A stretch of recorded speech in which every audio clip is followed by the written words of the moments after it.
പഴയൊരു കഥയാണ്. എന്നാലും ഇവിടെ ഇപ്പോൾ അത് പറയാതിരിക്കാൻ വയ്യ. കാരണം പണ്ട് വത്തിക്കാനിൽ നിന്നൊരു മാർപ്പാപ്പ അമേരിക്കയിലെത്തി. അപ്പോൾ അവിടെയും മാപ്രകൾ അന്നുണ്ടായിരുന്നു, ഇന്നുമുണ്ട്. ഈ മാർപ്പാപ്പയോട് അവിടുത്തെ മാപ്രകൾ ചോദിച്ചു, അമേരിക്കയിലെ നൈറ്റ് ക്ലബ്ബുകളെ കുറിച്ചൊക്കെ എന്താണ് മാർപ്പാപ്പയുടെ അഭിപ്രായം. അപ്പം മാർപ്പാപ്പ ചോദിച്ചു, ഇവിടെ നൈറ്റ് ക്ലബ്ബുകൾ ഉണ്ടോ, അതൊക്കെ എവിടെയൊക്കെ പ്രവർത്തിക്കുന്നു, എങ്ങനെ പ്രവർത്തിക്കുന്നു ചോദിച്ചു പോയി. പിറ്റേന്ന്, അന്ന് ചാനലുകളൊന്നുമില്ല, പഴയകാലത്തെ കഥയാണ്. പിറ്റേന്ന് പത്രങ്ങളുടെ, അമേരിക്കയിലെ പത്രങ്ങളെ തലക്കെട്ട്, അമേരിക്കയിൽ വിമാനമിറങ്ങിയ ഉടനെ മാർപ്പാപ്പ ചോദിച്ചു നൈറ്റ് ക്ലബ്ബുകൾ ഉണ്ടോ എന്ന് ചോദിച്ചു എന്നാണ് തലക്കെട്ട് വന്നത്. ഇതൊരു സാങ്കല്പിക കഥയായിട്ട് എടുക്കുമ്പോഴും ഇവിടെ ഇന്നലെ കേന്ദ്ര വാണിജ്യ വ്യവസായ മന്ത്രി പീയൂഷ് ഗോയൽ ഇവിടുത്തെ നിക്ഷേപക സംഗമത്തിൽ, കൊച്ചിയിലെ നിക്ഷേപക സമ്മിറ്റ് ഉച്ചകോടിയിൽ പങ്കെടുക്കാൻ നിന്നു. അപ്പോൾ അദ്ദേഹത്തോട് മാപ്രകൾ ഇതേ മാർപ്പാപ്പയോട് ചോദിച്ച അതേ സംസ്കാരമുള്ള മാപ്രകൾ ചോദിച്ച ഒരു ചോദ്യം, is of doing business award ഇപ്പോൾ ഉണ്ടോ എന്ന് ചോദിച്ചപ്പം മന്ത്രി, കേന്ദ്ര വ്യവസായ വാണിജ്യ മന്ത്രി, അവരാണല്ലോ ഇത് നൽകുന്നത്. അപ്പം മന്ത്രി പീയൂഷ് ഗോയൽ പറഞ്ഞു, ഇല്ല, അങ്ങനെ ഒരു അവാർഡ് നിലവിലില്ല, 5 കൊല്ലം മുമ്പ് അത് നിർത്തലാക്കി. എന്നിട്ട് അദ്ദേഹം ബാക്കി കാര്യം പറയുന്നുണ്ട്. പക്ഷെ തലക്കെട്ടുകൾ മുഴുവൻ എന്താണ്? പത്രങ്ങളുടെ, മാധ്യമങ്ങളുടെ, ചാനലുകളുടെ, ഓൺലൈനിലെ ഈസ് ഓഫ് ഡൂയിങ് അവാർഡ് ഇല്ല, അത് 5 കൊല്ലം മുമ്പ് നിർത്തലാക്കി. കാര്യം, അതായത് സ്വന്തം നാട് നന്നാവുന്നത് കാണാൻ ഒട്ടും താല്പര്യമില്ലാത്ത ഒരു വർഗം, അത് കേരളത്തിലെ മാപ്രകളാണ്. ഇപ്പോൾ കൊച്ചിയിലെ സമ്മിറ്റ് ഉച്ചകോടി നടക്കുന്നു, നിക്ഷേപക ഉച്ചകോടി നടക്കുന്നു, 2 ദിവസത്തെ. അവിടെ പലവിധ കാര്യങ്ങൾ നടന്നുകൊണ്ടിരിക്കുന്നു. അതിൻ്റെ ഫൈനൽ റിസൾട്ട് വരാനിരിക്കുന്നു. പക്ഷേ ഇങ്ങനെ ഒരു കാര്യം നടക്കുമ്പോൾ നമ്മുടെ ചാനൽ അവതാരകരും അന്തിച്ചർച്ചക്കാർക്കുമൊക്കെ മുഖത്ത് ആങ്കർമാരുടെ, അവതരണക്കാരുടെ ഒക്കെ മുഖത്തൊക്കെ ഉള്ള ഒരു വൈക്ലഭ്യം, ഒരു സന്തോഷമില്ലായ്മ കാണുമ്പോഴേ, സ്വന്തം നാട് നന്നാവുന്നത് ഇഷ്ടപ്പെടാത്ത ഒരു വർഗം എന്ന് പറഞ്ഞാൽ അവരാരാണ്? ഏത് ഗവൺമെൻറ് ഭരിച്ചോട്ടെ, സ്വന്തം നാടിനൊരു പുരോഗതി ഉണ്ടാകാൻ കൂട്ടുനിൽക്കാത്തവരെ നമ്മൾ എന്താ പറയേണ്ടത്? ഇപ്പോൾ കൊച്ചിയിലെ സംഗമം നടക്കുന്നു, ഉച്ചകോടി നടക്കുന്നു, നിക്ഷേപക ഉച്ചകോടി. 6-7 മാസം മുമ്പ് മുതൽ തന്നെ വ്യവസായ വകുപ്പും അതിൻ്റെ മന്ത്രി പി രാജീവും ഒക്കെ ചേർന്ന് പലവിധ ചർച്ചകൾ കേരളത്തിലും, കേരളത്തിന് പുറത്തും, രാജ്യത്തും വിദേശത്തുമൊക്കെ നടത്തി പല കോൺക്ലേവുകളും നടത്തി. അതൊന്നും മാപ്രകൾ വാർത്തയാക്കിയിട്ടില്ല. അങ്ങനെ അവസാനം നടന്നൊരു കോൺക്ലേവാണ് വിഴിഞ്ഞം കോൺക്ലേവ്. 2 ദിവസത്തെ കോൺക്ലേവ് വിഴിഞ്ഞത്ത് നടന്നു.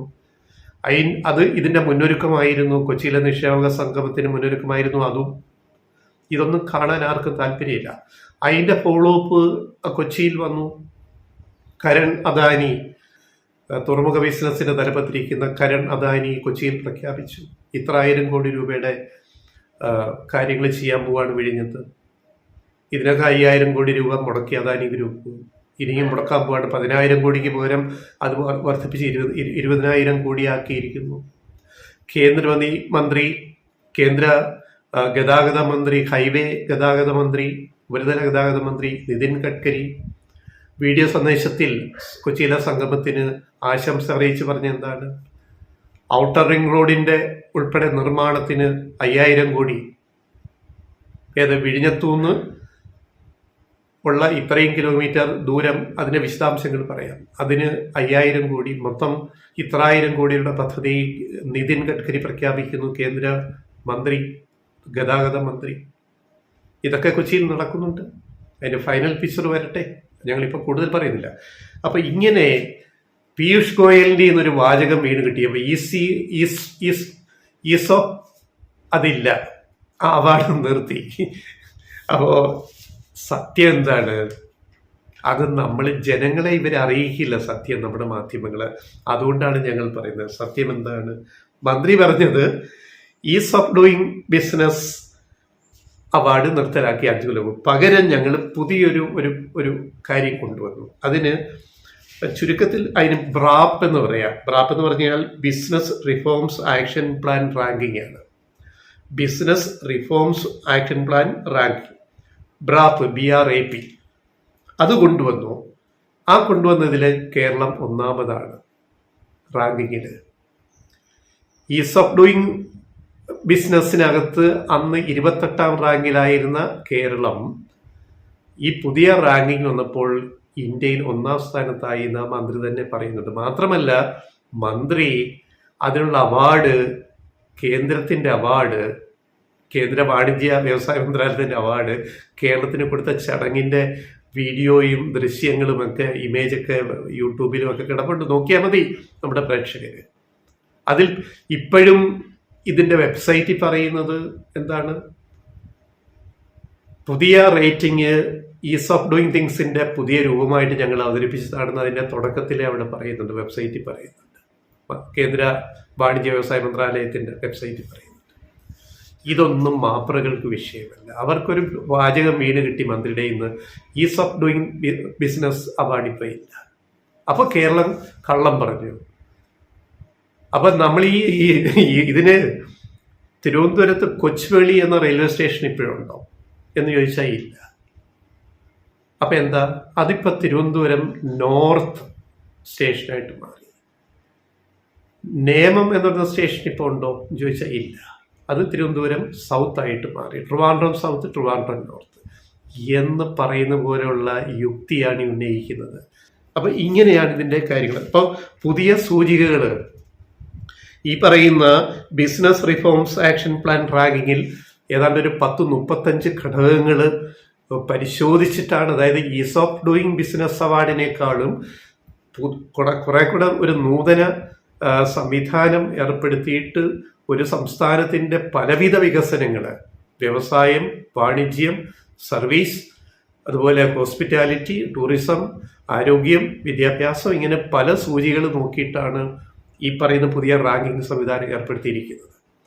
അവിടെയും കേരളം ഒന്നാമതെത്തി എന്നുള്ളത് അവാർഡും സ്വീകരിച്ചു കേരളം. പക്ഷെ അത് ചർച്ച ചെയ്യാൻ ആരും തയ്യാറല്ല. ഇതാണ് അതേപ്പറ്റി പറയാനുള്ളത്. പിന്നെ ഈ എന്താ പറയുക, ഈ സർവതലസ്പർശിയായ വികസനമാണ് കേരളം ലക്ഷ്യമാക്കുന്നത്. സർവതല സ്പർശി എന്ന് പറയുമ്പോൾ എന്തായാലും പറയാവുന്നത്, എല്ലാ മേഖലയിലും വികസനമുണ്ടാക്കുക. സാമ്പത്തികം, എക്കോണമി, അതേപോലെ ഇക്കോളജി, പരിസ്ഥിതി, പ്രകൃതി, അതേപോലെ ഇക്വിറ്റി, തുല്യത, വികസനത്തിൽ തുല്യത വേണം. എല്ലാ വിഭാഗം ജനങ്ങൾക്കും ഗുണമുണ്ടാവണം. അല്ലാതെ വെറും ഒരു സാമ്പത്തിക വളർച്ചയല്ല ഇതുകൊണ്ട് ഉദ്ദേശിക്കുന്നത്. അതിന് നിരക്കുന്ന ഒരു പാരാമീറ്ററാണ് ഇപ്പോൾ പറയുന്ന ബ്രാപ്പ് എന്ന് പറയുന്ന അവാർഡ്. അതാണ് കേരളത്തിന് കിട്ടിയത്. ഇതൊന്നും ഇവിടെ നമ്മൾ ചർച്ച ചെയ്യുന്നില്ല. ഇപ്പം കൊച്ചിയിലെ പാനൽ ഡിസ്കഷനകത്ത് കേരള കേഡറിൽ ഉൾപ്പെട്ട IAS ഓഫീസറായ അമിതാഭ് കാന്ത്, അദ്ദേഹം കോഴിക്കോട് കളക്ടറായിരുന്നു. അദ്ദേഹം പിന്നീട് ടൂറിസം സെക്രട്ടറി ആയിരുന്നു. അത് കഴിഞ്ഞ് അദ്ദേഹം കേന്ദ്രത്തിലേക്ക് ഡെപ്യൂട്ടേഷൻ പോയിട്ട് നീതി ആയോഗിൻ്റെ പഴയ പ്ലാനിംഗ് കമ്മീഷൻ്റെ പുതിയ രൂപമായ നീതി ആയോഗിൻ്റെ CEO ആയിരുന്നു.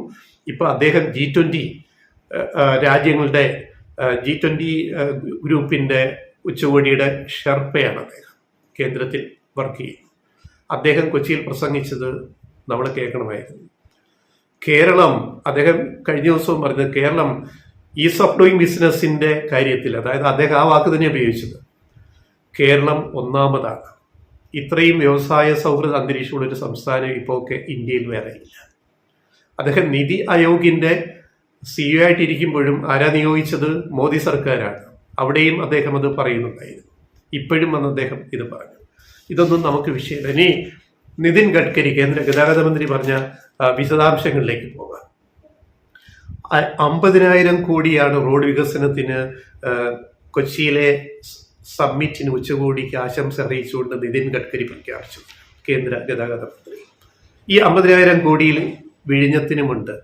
ഞാൻ നേരത്തെ പറഞ്ഞ ഔട്ടർ റിംഗ് റോഡിന്, പിന്നെ ഗ്രോത്ത് കൊറിഡോറിന് 5,000 കോടി രൂപ. അപ്പം വിഴിഞ്ഞത്തിനും സമ്മിറ്റിൽ കാര്യങ്ങൾ നടക്കുന്നു. കരൺ അദാനിയുടെ പ്രഖ്യാപനം, അദാനി ഗ്രൂപ്പ് കൂടുതൽ തുക വിഴിഞ്ഞത്തിന് വേണ്ടി ഇൻവെസ്റ്റ് ചെയ്യുന്നു. നിതിൻ ഗഡ്കരി റോഡ് നിർമ്മാണത്തിന് വിഴിഞ്ഞത്തു നിന്നും ദേശീയപാതയിലേക്കും അതുപോലെ ഔട്ടർ റിംഗ് റോഡ് ഉൾപ്പെടെയുള്ള റോഡ് നിർമ്മാണത്തിന് 5000 കോടി അവിടെ പ്രഖ്യാപിക്കുന്നു. ഇതൊന്നും വിഴിഞ്ഞം വിഴിഞ്ഞം വിഴിഞ്ഞം എന്ന് പറഞ്ഞ് വാദിക്കുന്ന ചില ട്രിവാൻഡ്രംവാദികളുണ്ട്, ട്രിവാൻഡ്രംവാദികൾ. അവർക്കിതൊന്നും ഇഷ്ടപ്പെടത്തില്ല. അത് മീഡിയക്കാരുൾപ്പെടെ, ട്രിവാൻഡ്രത്തെ മാപ്രകൾ ഉൾപ്പെടെ, ചില യൂട്യൂബർമാർ ഉൾപ്പെടെ ഇഷ്ടപ്പെടത്തില്ല. കൊച്ചിയിലല്ലേ സംഗമം, എന്താ തിരുവനന്തപുരത്ത് വെക്കാതെ? തിരുവനന്തപുരത്ത് വിഴിഞ്ഞം കോൺക്ലേവ് വെച്ചിട്ടാണ് കൊച്ചിയിലെ സമ്മിറ്റ് നടക്കുന്നത്. അപ്പൊ ഇത്തരം ഈ അതിരുകടന്ന പ്രാദേശികവാദം, അത് വികസനം ഉദ്ദേശിച്ചിട്ടല്ല, അതിന് പാരപണിയാൻ നോക്കുകയാണ്. പക്ഷെ സുഖിക്കുന്നില്ല, പ്രഖ്യാപനങ്ങൾ വരുന്നത് സുഖിക്കുന്നില്ല. പ്രഖ്യാപനമല്ല, നടപ്പാക്കേണ്ട രീതികളും പറയുന്നുണ്ട് നിതിൻ ഗഡ്കരി. അത് നമ്മൾ നോക്കുക. 50,000 കോടി രൂപയുടെ പുതിയ റോഡ് നിർമ്മാണ പ്രോജക്റ്റുകളാണ് കേരളത്തിൽ കേന്ദ്ര ഗതാഗത മന്ത്രി പ്രഖ്യാപിച്ചത്. അതിൽ 896 കിലോമീറ്റർ റോഡുകൾ, 31 റോഡുകളുടെ ദൂരമാണ് 896 കിലോമീറ്റർ. രാജ്യത്തല്ല, കേരളത്തിൽ 31 റോഡുകൾ ഇനി നിർമ്മിക്കാൻ പോകുന്നത്. അടുത്ത 3 മാസം മുതൽ അതിൻ്റെ പണികൾ തുടങ്ങാൻ പോവുകയാണ്. അതിൽ ഒന്ന് മലപ്പുറം, കോഴിക്കോട്, പാലക്കാട് ജില്ലകളെ ബന്ധിപ്പിക്കുന്ന കടന്നു പോകുന്ന റോഡ് 120 കിലോമീറ്റർ. അതിൻ്റെ ചെലവ് 10,814 കോടി. നിർമ്മാണം 3 മാസത്തിനകം തുടങ്ങും എന്ന് നിതിൻ ഗഡ്കരി കേന്ദ്രമന്ത്രി പ്രഖ്യാപിച്ചിരിക്കുകയാണ്. നിതിൻ ഗഡ്കരി കേന്ദ്ര മന്ത്രിസഭയിലെ ഏറ്റവും പ്രഗത്ഭനായ മന്ത്രിയാണ്. രാജ്യത്തെ ഏത് സംസ്ഥാനത്തും വികസനം വേണമെന്ന് ആഗ്രഹിക്കുന്ന ഒരു വിശാല കാഴ്ചപ്പാടുള്ള BJP-കാരനായ മന്ത്രിയാണ് നിതിൻ ഗഡ്കരി. പ്രാദേശിക ഈ പറയുന്ന രാഷ്ട്രീയ വ്യത്യാസമില്ലാതെ വികസനത്തിന് എപ്പോഴും അദ്ദേഹം മുൻതൂക്കം കൊടുക്കുന്നുണ്ട്. അതുകൊണ്ടാണ് കേരളത്തിൽ മാത്രമല്ല പല സംസ്ഥാനങ്ങളിലും അദ്ദേഹം ഇത്തരം വലിയ പ്രോജക്റ്റുകൾ പ്രഖ്യാപിച്ച് നടപ്പാക്കിക്കൊണ്ടിരിക്കുന്നത്. അപ്പോൾ ഈ 120 കിലോമീറ്ററിന് 10,814 കോടി, നിർമ്മാണം 3 മാസത്തിനകം തുടങ്ങും. 2, ദേശീയപാത 544, അങ്കമാലി കുണ്ടന്നൂർ എറണാകുളം ബൈപ്പാസ്, 6 വരിപ്പാത, 6 lanes, 6 മാസത്തിനകം പണി തുടങ്ങും എന്ന് മന്ത്രി പ്രഖ്യാപിച്ചിരിക്കുകയാണ്. ഇവിടെ പിണറായി വിജയനല്ല പ്രഖ്യാപിക്കുന്ന, കേന്ദ്ര ഗതാഗത മന്ത്രിയാണ്. ചെലവ് ഇതേപോലെ 1,000 കോടി ചെലവ്. പിന്നെ 3, വിഴിഞ്ഞം. അവിടെയാണ് പറഞ്ഞത്. വിഴിഞ്ഞത്തെ പറ്റി താങ്ങുന്നവരോട് ചോദിക്കാനുള്ളതാണ്. വിഴിഞ്ഞം 62.7 കിലോമീറ്റർ, 62.7 കിലോമീറ്റർ വിഴിഞ്ഞം ഔട്ടർ റിംഗ് റോഡ്, നാവായിക്കുളം വരെ വരുന്ന റോഡ്, വിഴിഞ്ഞം തുറമുഖത്തുനിന്ന്. അതിനും പിന്നെ കൊല്ലം ചെങ്കോട്ട റോഡിനും 38 കിലോമീറ്റർ, 38.5 കിലോമീറ്റർ കൊല്ലം ചെങ്കോട്ട റോഡിനുമായിട്ട് 5,000 കോടിയാണ് അനുവദിക്കുന്നത് കേന്ദ്ര സർക്കാർ, ഗതാഗത വകുപ്പ്. നിർമ്മാണം 5 മാസത്തിനകം തുടങ്ങും എന്ന് അദ്ദേഹം നിതിൻ ഗഡ്കരി പ്രഖ്യാപിച്ചിരിക്കുകയാണ് നിക്ഷേപക സംഗമത്തിലെ വീഡിയോ സന്ദേശത്തിൽ. അപ്പൊ കാര്യങ്ങൾ ഇവിടെ നടക്കും എന്ന് ബോധ്യമാവുന്നുണ്ടല്ലോ. അതുകൂടാതെ ഇതിനകം തന്നെ എത്രായിരം കോടി രൂപയുടെ 20,000 കോടി രൂപയുടെ പദ്ധതി പൂർത്തിയാക്കി കേരളത്തിൽ കേന്ദ്ര ഗതാഗത വകുപ്പ്. നിതിൻ ഗഡ്കരി 60,000 കോടി രൂപയുടെ പദ്ധതികൾ നടന്നുകൊണ്ടിരിക്കുന്ന നിർമ്മാണം, ദേശീയപാത ഉൾപ്പെടെ. ഇതിൽ 6,000-ഓളം കോടി രൂപ സ്ഥലമേറ്റെടുത്ത് ദേശീയപാത വികസിപ്പിക്കാൻ കൊടുത്തത് കേരള സർക്കാരാണ്.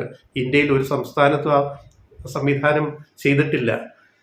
ദേശീയപാത വികസിപ്പിക്കേണ്ടത് കേന്ദ്രമാണ്. പക്ഷെ കേരളത്തിൽ ഭൂമി ഏറ്റെടുക്കാൻ വലിയ പൊന്നുമില കൊടുക്കേണ്ടതുകൊണ്ട് കേരളം സഹകരിക്കണമെന്ന് പറഞ്ഞിട്ട് പിണറായി ഗവൺമെന്റ് സർക്കാർ 6,000-ഓളം കോടി രൂപ കൂടി സമാഹരിച്ചു കൊടുത്തിട്ടാണ് ഈ ദേശീയപാത നിർമ്മാണം നടക്കുന്നത്, നമുക്കറിയാമല്ലോ.